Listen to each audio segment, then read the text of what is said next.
کے پاس وہ دکان پہ چلا جاتا، وہ کئی دفعہ دکان پہ رہتا، کئی دفعہ گھر میں رہتا۔ ایک دفعہ وہ دکان پہ تھا، بچہ گھر تھا، 18 سال کا جوان، اس کی بیوی اکیلی تھی۔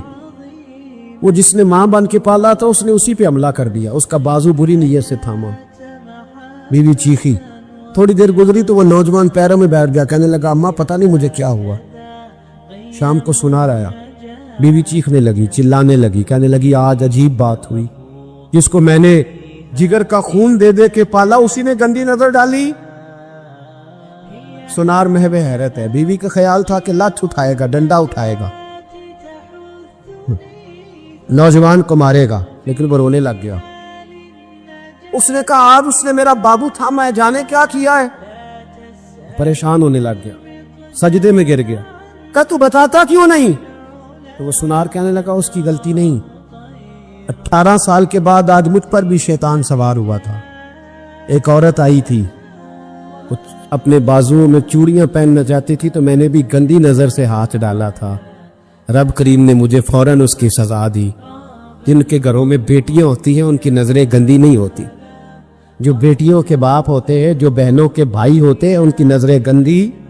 اور اگر تو ٹیلی فون کرتا ہے تو کسی عورت کے ساتھ تعلق رکھتا ہے تو یہ بات لکھ لے، امام فخر الدین رازی 1، علامہ اسماعیل حقی 2، ملا جلال الدین رومی 3، امام خازن 4، امام جلال الدین سیوطی 5 حدیث کے استاد اور محدث لکھتے ہیں کہ اگر تو کسی پر گندی نظر ڈالے گا تو تیرا گھر بچ سکتا ہو، یاد رکھ نہیں بچے، اس لیے کہ تیری نظر کسی کی بیٹی کو بیٹی سمجھ تاکہ تیری بچی کا پردہ قائم رہے، کسی کی بہن کو۔ یہ کیا بات ہوئی کہ تو جتنا مرضی گند معاشرے میں پھیلاتا رہے تیرا گھر بچا رہے؟ یہ کیسے ہو سکتا؟ فَإِنَّ لَهُ مَعِيشَةً ضَنْكَ، اللہ فرماتے ہیں زندگی تنگ ہو جائے گی تیرے لیے مشکل، تو ڈھونڈتا پھرے گا کہ میں مرنے کو جگہ تلاش کروں۔ سچی توبہ کریں، کھری توبہ کریں۔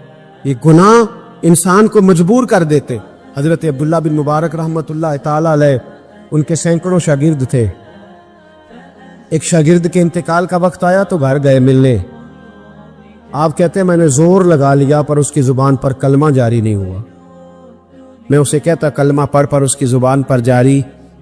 اللہ اکبر، بہت بڑی نعمت ہے۔ دعا فرمائیں اللہ ایمان کی موت عطا فرما، ایمان کی موت دے اللہ کریم، ایمان کی موت دے۔ ایسے بھی لوگ دیکھیں، مسجد نبوی ہے، رسول اللہ کا شہر ہے، سر سجدے میں ہے، روح پرواز کر گئی، روح پر کتنا نصیبوں والا ہے، کتنا نصیبوں والا ہے کہ مسجد نبوی میں سر سجدے میں رکھا ہے اور اللہ تبارک و تعالیٰ نے محبوب کے قدموں میں موت عطا فرمائی۔ تو حضرت عبداللہ بن مبارک کہتے ہیں میں نے اس کو کہا کلمہ پڑھ تو اس کی زبان پہ جاری نہیں ہوتا۔ میں بار بار کہتا تو وہ منت کرتا، کہتا حضور میں کوشش کرتا ہوں جاری نہیں ہوتا۔ فرماتے میں پریشان ہو کے اٹھا، ابھی میں دروازے پہ پہنچا تھا اس نے چیخ ماری اور روح پرواز کر دی۔ بچے رونے لگے، بیوی رونے لگی، تو میں نے اس کی بیوی سے کہا کہ یہ جرم کیا کرتا، اتنا بڑا پاپی پہ کلمہ جاری نہیں ہوا۔ اس کی زوجہ کہنے لگی حضرت جی 2 گناہ تھے اس کے، ایک تو یہ شراب کا عادی تھا، روکتی تھی باز نہیں آتا تھا، اور دوسری بات یہ کہ یہ اپنی اماں کا نافرمان تھا، وہ 2 گلیاں چھوڑ کے رہتی ہے، یہ کبھی ملنے نہیں گیا تھا۔ اس بوڑھی کا کلیجہ اس کی طرف سے بڑی تکلیف میں تھا۔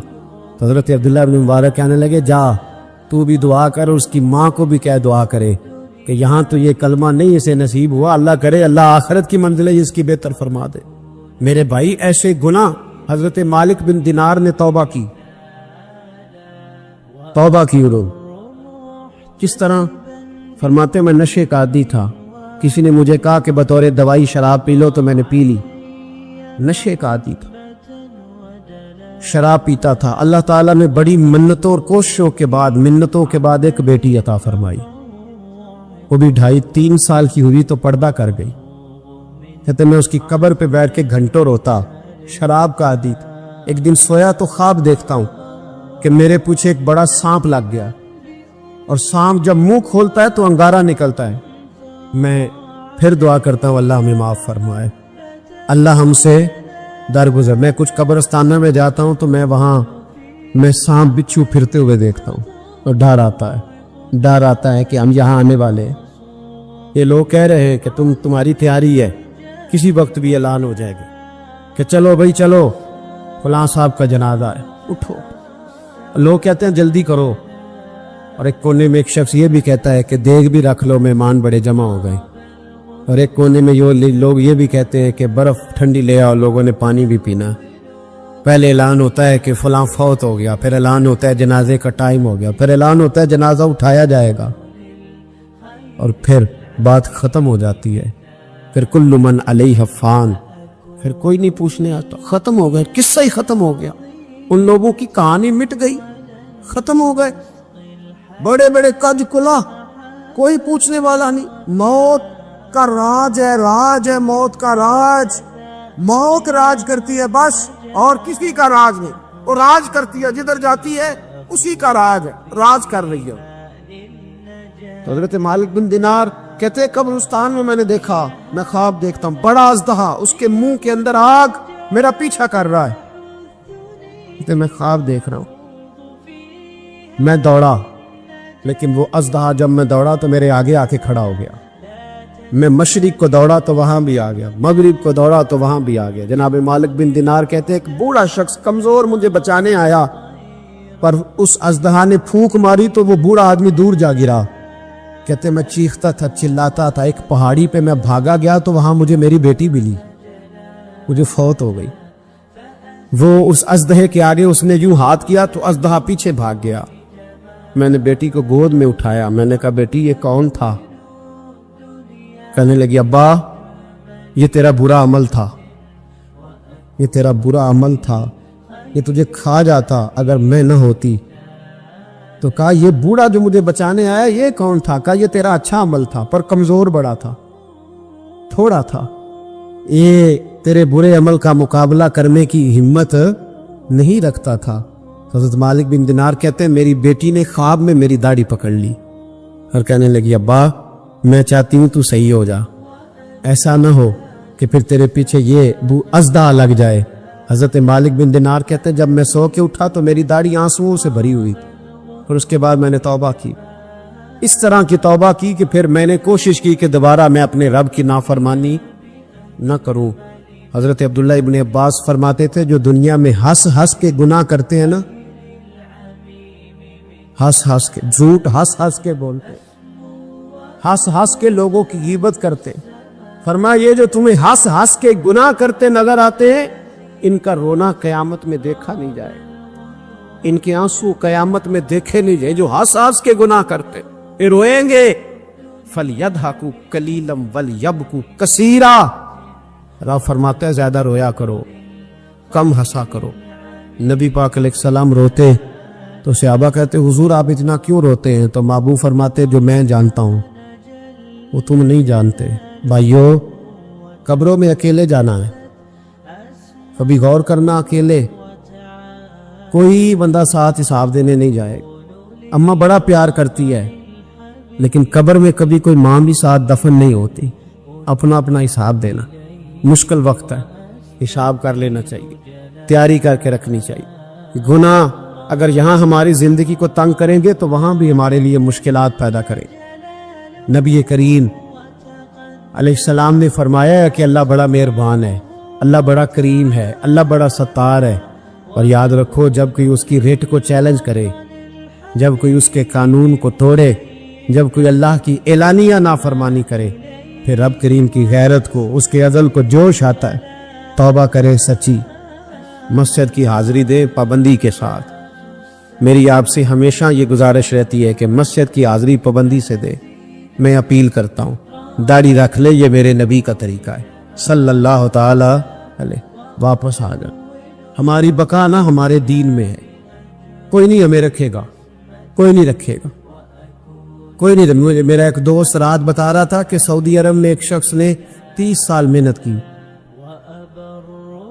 تو جب وہ مرا ہے وہیں اس کے گھر میں فون کیا تو اس کے گھر والوں نے کہا جناب آپ کو مشکل ہوگی ڈیڈ باڈی بھیجنے میں، وہیں دفن کر دیں. ہاں اگر اس کا کوئی پیسہ ہے تو وہ ذرا اکاؤنٹ میں بھیج دیں، بچیوں کو ضرورت ہے. او بھائی تو اکیلا جائے گا، تیرے لیے مشکل ہو جائے. اپنے بھی ساتھ یقین کریں، بچے دعائیں کرانے آتے ہیں، کہتے ہیں حضرت جی دعا کریں اللہ اماں کی سختی معاف کر دے. اس کا مطلب کیا ہے کہ اماں اب جائے، اب ہمارا نمبر آئے. بچے تو انتظار کر رہے کہ ابا جائے اور گدی پہ ہمارا نمبر آئے. تیاری ہے, اکیلے جانا ہے, اکیلے سخت سا مرحلہ ہے, اکیلے سارا کچھ فیس کرنا. آج توبہ کریں, وہاں کے کیڑے یہاں رہ کے مارے, اپنے ساتھ ظلم نہ کریں. ہم اس قابل نہیں کہ وہاں جا کے مقابلہ کر سکیں. بچے اپنے آپ کو محفوظ کریں, بچائیں, حساب اپنا اپنا دینا ہے. کسی باپ نے اگر اپنے بچوں کو حرام کھلایا تو بچے تو نہیں کہہ رہے تھے نا کہ حرام لے کے آ, تو باپ نے حساب دینا, والد نے. لہذا مہربانی فرمائیں, اپنے اوپر رحم کھائیں, اپنے آپ کو سنواریں. آج جمعۃ الوداع ہے, توبہ کریں, اللہ کے نیک بندوں کی صحبت میں بیٹھا کریں, اچھی باتیں سنا کریں تاکہ دل نرم رہے. ان جگہوں سے بچے جو گناہ کی طرف لے کے جاتی, ظلم سے, زیادتی سے, جبر سے بچے. اپنے آپ کو اپنے رب کریم کی بارگاہ میں جھکا دے. ہمارا کہیں اور گزارا نہیں, کوئی نہیں ہمیں پوچھے گا. اقبال رو پڑے آخری عمر میں, رو پڑے اور اللہ کی بارگاہ میں عرض کرنے لگے, نہ جہاں میں کہیں بھی امان ملی, جو امان ملی تو کہاں ملی, میرے جرم خانہ خراب, تیرے عفو بندہ نواز میں, پناہ صرف اللہ رسول کی بارگاہ میں. حضرت مصعب ابن عمیر بڑے مالدار تھے اور بڑے مہنگے جوڑے پہنتے تھے. پھر اللہ نے کرم کیا اور حضور کی غلامی میں آ گئے. میں حضرت مصعب ابن عمیر کو پڑھ کے نا تو ایک جملہ میں نے نیچے لکھا ہے. میں نے کہا اس کا مطلب ہے کہ سوٹوں میں, کوٹھیوں میں, گاڑیوں میں سکون نہیں. سکون تب بھی ہے جب ضمیر مطمئن ہو جائے. مالدار آدمی تھے پر یہاں پھٹے پرانے کپڑوں میں آ گئے, اس لیے کہ وہاں سب کچھ تھا, دل مطمئن نہیں تھا. تو پہلے حبشہ گئے ہجرت کر کے, پھر مکے واپس آئے. نوجوان آدمی, بوڑھا آدمی نہیں, جوان. نبی پاک صلی اللہ علیہ وسلم نے ڈیوٹی لگائی, فرمایا مدینے مجھ سے پہلے جاؤ, جا کے تبلیغ کرو. یہ وہاں گئے کسی کے گھر میں, حضرت اسد بن زرارہ رضی اللہ تعالیٰ عنہ کے گھر میں ڈیرا لگایا. وہاں بنی ظفر کا ایک گھر تھا, ایک حضرت اسد بن زرارہ کا, وہاں تبلیغ کرتے, دین بتاتے. جوان آدمی اور امیر آدمی, منت کرنے کی کیا ضرورت ہے, کسی کی منت کرنے کی کیا ضرورت ہے. پر دروازے رسول پہ آئے نا, حیدر شاہ اس گلی کدے نہ رول دی, پر ان تے رول گئی نا. آئے نا تو آ کے حضور کی بارگاہ سے پیغام لے کے یہاں پہنچ گئے. حضرت اسد بن زرارہ کے گھر میں ان کا قیام تھا رضی اللہ تعالیٰ, وہ مسلمان ہو چکے تھے. اور ان کی خالہ کے بیٹے تھے حضرت سعد بن معاذ, جو قبیلہ بنو اشہل کے سربراہ تھے, اپنے قبیلے کے سردار تھے اور خالہ کے بیٹے تھے. وہاں آ گئے. حضرت مصعب بن عمیر نے تبلیغ شروع کر دی. شروع میں غریب لوگ کلمہ پڑھنے والے تھے, بات ذرا پھیلنے لگی تو حضرت سعد بن معاذ نے خود نہیں کہا, خالہ کے بیٹے تھے نا, کہا وہ ناراض نہ ہو جائے.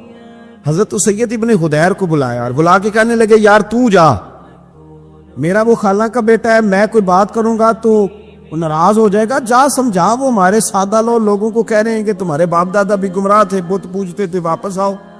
تو وہ تو ایک نئی طرح نے ڈالے, جا کے. اب وہ بھی سردار بندے تھے. دوسرا یہ کہ اگر کوئی کسی کو اشتعال دلا کے بھیجے, وہ کسی کو کہہ کے بھیجے کہ جا کے کمال کر دے, تو ہی ہے جو اٹھا سکے. آپ کو پتہ ہے چودھری صاحب کو تو 3 دفعہ چودھری صحیح کر کے کہہ دے تو کام ویسے ہی اللہ ماشاءاللہ اوپر چلا جاتا ہے. چودھری صاحب کہتے ہیں میں چودھری بن کے دکھانا ہے, ہو ہی نہیں سکتا. سیٹھ صاحب کو 2-4 دفعہ آپ نے کہنا ہے آپ سیٹھ صاحب ہیں, تو معاملہ جو ہے وہ اوپر چلا جاتا ہے. کہ جوان بچے ہیں, ان کو آپ کہہ دیں کہ اتنا تو جوان ہے اور فلانا تجھے بات کر گیا, پہلے بیچارہ چاہے بھول بھی گیا ہو, وہ چلا جاتا ہے گھر سے بندوق لینے. انہوں نے کہا بڑی باتیں کی, پورا غصہ لے گیا نا. یہ بھی ایک لہجہ تھا. جواب میں حضرت مصعب ابن عمیر کا بھی لہجہ تھا. اب باتیں کرتے رہے تو یہ ہنستے رہے. تو یار اس رستے کا مسافر ہی نہیں, یہ تو ان کو پوچھنا جو مسافر ہیں, کہہ جو کہنا ہے. تو تر شروع ہو کے گالی 1000 دے, یہ وہ نشہ ہی نہیں جو کوئی ترشی اتار دے. تو کر جو تو نے بات کرنی ہے وہ کرتے رہے. جب غصہ ٹھنڈا ہو گیا, سارا کچھ کہہ چکے, تو حضرت مصعب ابن عمیر کہنے لگے, جی آپ نے ڈانٹا ہے, ہم تو تیار بیٹھے ہیں جانے کے لیے. گئے, بس 2-3 باتیں ہماری بھی سن لیں گے. میں کہا سنائیے. 2-3 آیتیں پڑھی قرآن پاک کی, تھوڑا سا حضور کی سیرت نور کو چھیڑا تو وہ ڈنڈا انہوں نے پھینک دیا. فرمانے لگے اس دین میں داخل ہونا ہو تو طریقہ کیا ہے. تو حضرت مصعب ابن عمیر کہنے لگے آپ غسل کریں, کپڑے بدلے, آئے میں کلمہ پڑھاتا ہوں. انہوں نے غسل کیا, کپڑے بدلے, کلمہ پڑھا. اب واپس گئے تو ان کو پتا تھا میں نے جانا ہے, تو سعد بن معاذ نے رزلٹ پوچھنا ہے.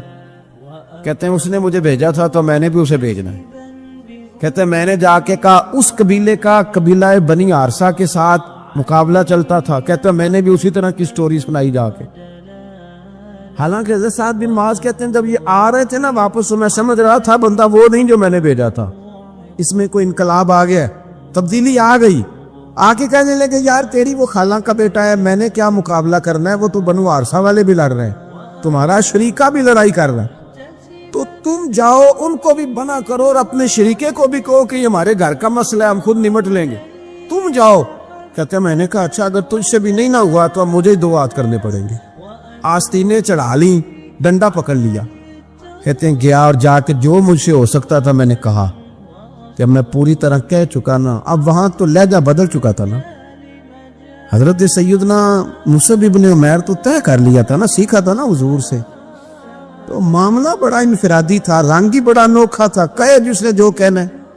اب یہاں تو معاملہ دوسری طرح کا ہوگا. پوری کہتے ہیں میں نے بات کر لی. تو وہ میں نے کہا جاتے ہو کہ نہیں؟ کہنے لگے جی جانا ہے. جانا کیوں نہیں؟ تاری مار اڑانا باہو اسی تے اگے ہی اڈن آ رہے تیار بیٹھے. ہمیں مدینے والے نے کہا تھا حبشہ جاؤ تو گئے تھے، واپس مکے آؤ تو آئے تھے، اب یہاں بھیجا ہے تو تاری مار اڑانا باہو اسی تے اگے ہی اڈن ہارے. آپ نے فرمایا جانا تو ہے اور آپ کہہ رہے ہیں جاؤ تو ہم جاتے ہیں، لڑائی نہیں کرتے، پر 2-3 باتیں ہماری بھی سن لو. حضرت سعد بن معاذ کہنے لگے سناؤ. تو مصعب ابن عمیر کا لہجہ، لہجے کا حسن، لہجے کی خوبصورتی. لوگ کہتے ہیں جی آپ کے پاس ایسا کیا ہے؟ تو بھی جواب یہ ہے کچھ تو ایسا ہے نا جو تمہارے پاس نہیں، کچھ تو ایسا ہے نا. تو جاؤ ٹٹولو، سوچو، پتہ کرو، کچھ تو ایسا ہے نا جو تمہارے پاس نہیں ہے. وہ تلاش کرنا چاہیے کہ جو کہیں اور نہیں ہے، اور اگر نہیں تمہارے پاس تو وہ حاصل کرو، پیدا کرو.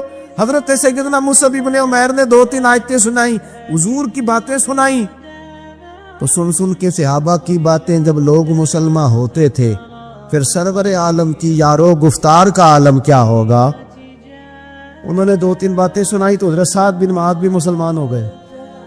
اب واپس گئے. ایک قبیلے کے سردار تھے اور یہ وہ لیڈر تھے جن پر قبیلہ جان دیتا تھا. سارے لیڈر اس طرح کے نہیں ہوتے کہ قوم کا ایک خائن ہے، بددیانت ہے. لیڈر تھے پر قبیلہ جان دیتا تھا.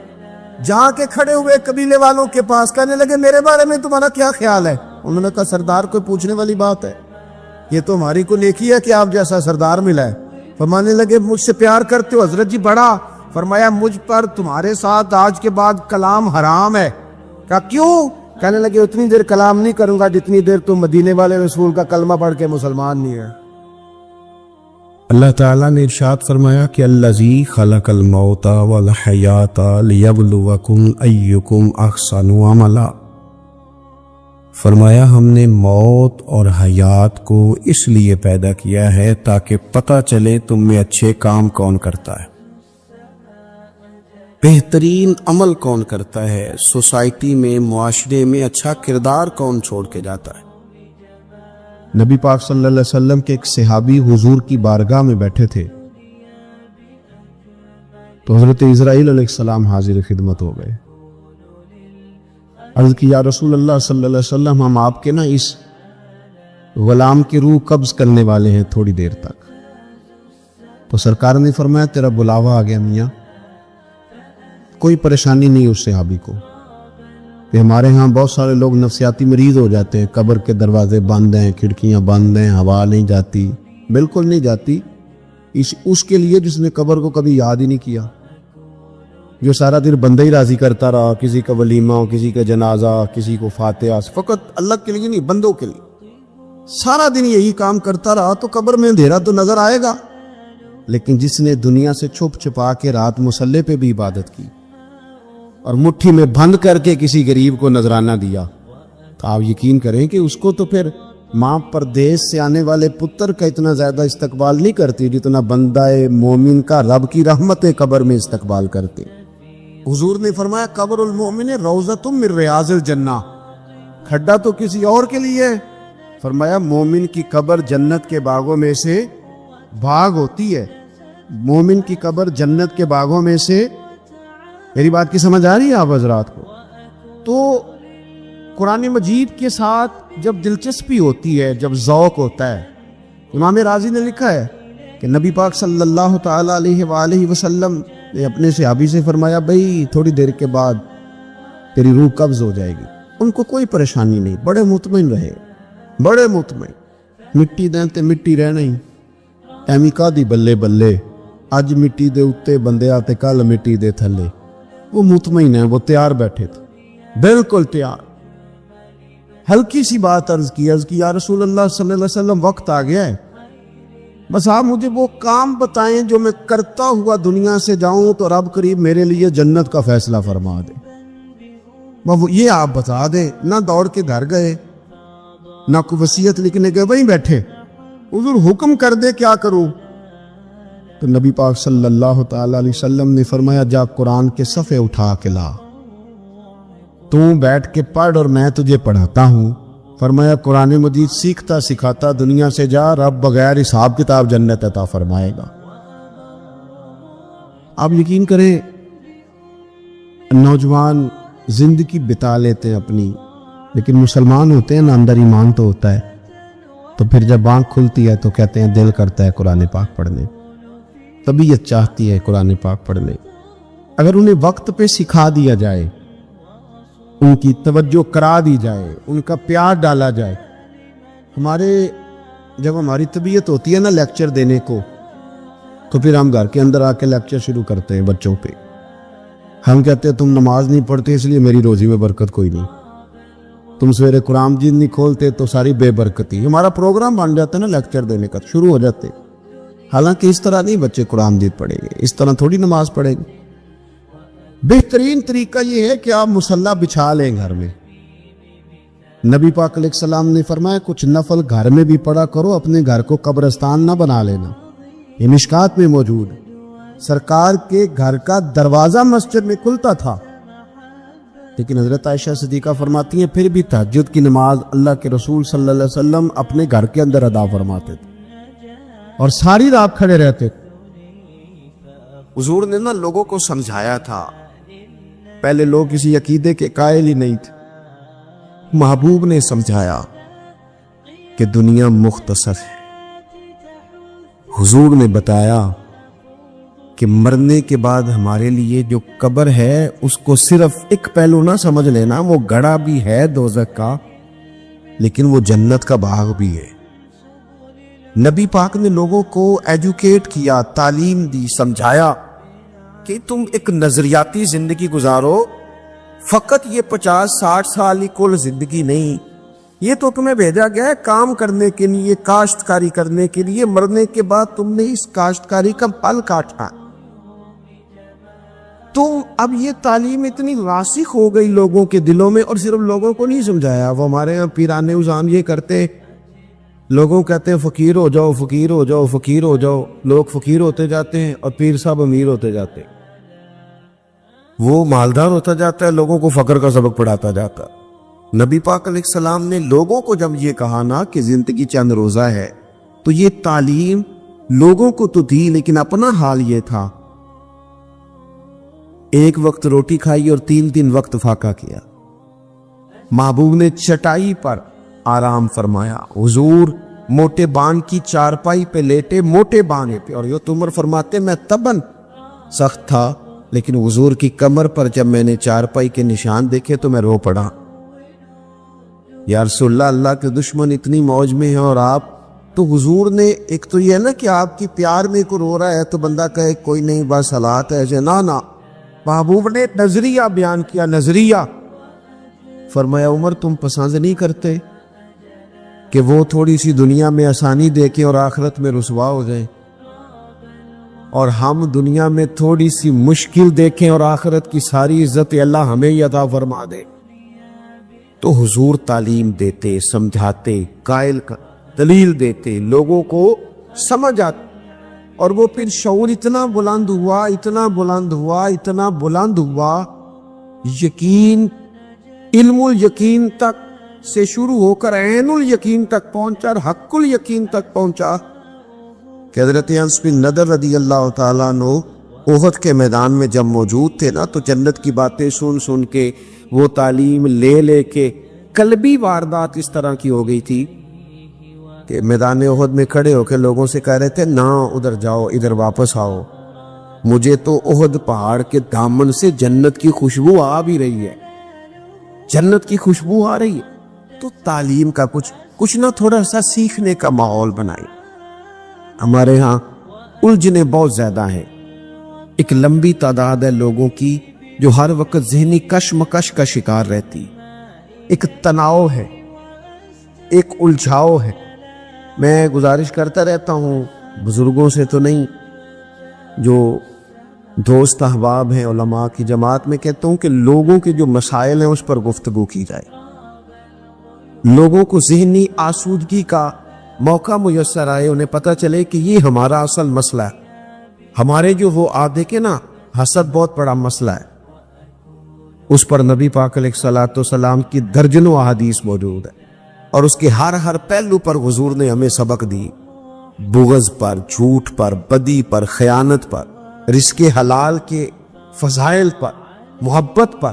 یہ جو ہمارے مسائل ہیں ہم اگر حضور سے سیکھ لیں, ایک جنگ بنی رہتی ہے گھروں میں, چوکوں میں, چوراہوں میں, آپس میں, دفتروں میں, کٹھے بیٹھنے والے لوگوں میں, حتیٰ کہ دینی ماحول میں بھی اگر چند لوگ مل کے کام کرتے ہیں تو وہاں بھی کچھ نہ کچھ آپس میں چیزیں دلوں میں موجود رہتی ہیں. شرط یہ ہے کہ ہم حضور سے سیکھیں, کشادگی پیدا ہو, دل بڑے ہو. تو نبی پاک نے اپنے لیے بطور معلم کا لفظ اعزاز کے طور پر حضور نے بیان کیا. اور دوسرا, حضور نے فرمایا میں نا اخلاق عالیہ کی تکمیل کرنے دنیا میں آیا ہوں. ایک ہوتا ہے کوئی اچھی بات کرنا, بہت سارے لوگ اچھی باتیں کرتے ہیں, اور آج کل تو سارے لوگ اچھی باتیں کرتے ہیں, پر مسئلہ صرف اتنا ہے کہ کرتے دوسروں کے لیے. اور جتنی اچھی باتیں ہو رہی ہیں وہ ساری اچھی باتیں دوسروں کے لیے. اگر وہ اچھی بات جو ہم کر رہے ہیں صرف وہ والی کریں نا جس پر ہم عمل کرتے, تو جو تبلیغ عمل سے ہوتی ہے وہ دیر پا ہوتی ہے, اس پہ غصہ. تو اللہ کے پیارے رسول صلی اللہ تعالی علیہ وسلم نے صرف اچھی بات نہیں کی, آپ توجہ کریں گے میری بات پر. حضور نے صرف ایسا نہیں کہ ایک اچھی بات محبوب نے کر دی, حضور نے وہ والی اچھی بات کی ہے کہ اس سے زیادہ اچھی بات ہو سکتی نہیں. اعلیٰ حضرت کہتے ہیں سارے اچھوں سے اچھا سمجھیے جسے ہے, اس اچھے سے اچھا ہمارا نبی. ایک ہوتا ہے روٹین میں کوئی خیر کی بات کرنا, اور ایک ایسی بات کر دینا کہ پھر گنجائش باقی نہ رہے. نبی کریم علیہ السلام نے وہ خیر کی باتیں کی ہیں کہ مزید پھر گنجائش ہے. یہ جو ہمارے یہاں مصیبت بن گئی ہے نا کہ ہم نے وہاں سے بھی سیکھنا ہے دانش, وہ ہمارے اسکولوں کالجوں کی دیواروں پر انگریزوں کے قول بھی لکھ دیے.